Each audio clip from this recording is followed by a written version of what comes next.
When Yankees third baseman Alex Rodriguez was connected to performance-enhancing drug use last year in the biogenesis scandal, it was revealed that some Florida high school athletes had also been receiving PEDs from the Florida-based clinic. So the FHSAA decided it was time for an overhaul of their steroid policy.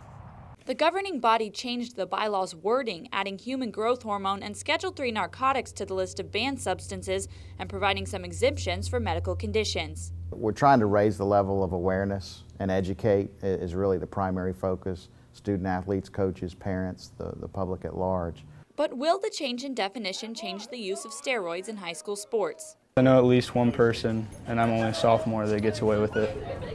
I know that he does it. He's told me that he does it, and he's never even been questioned on it. The authority to drug test lies within the local school district, not the FHSAA. In 2007, Florida passed a bill to provide $100,000 for a one-year steroid testing program.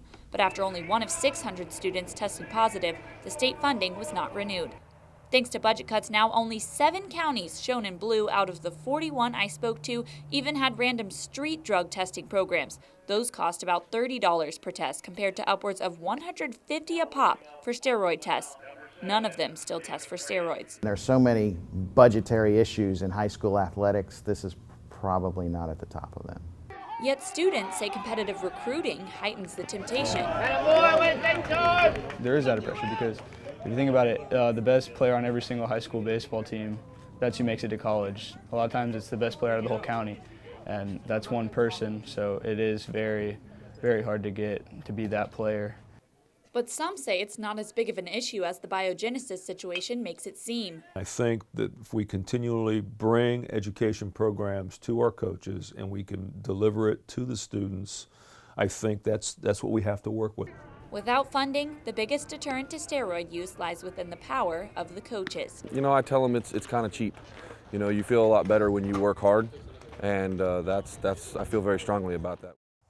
Now, there was a proposal to pass on the cost of drug testing a student under reasonable suspicion of steroid use onto the parent of that student, but the difficulty of defining reasonable suspicion kept that from moving forward.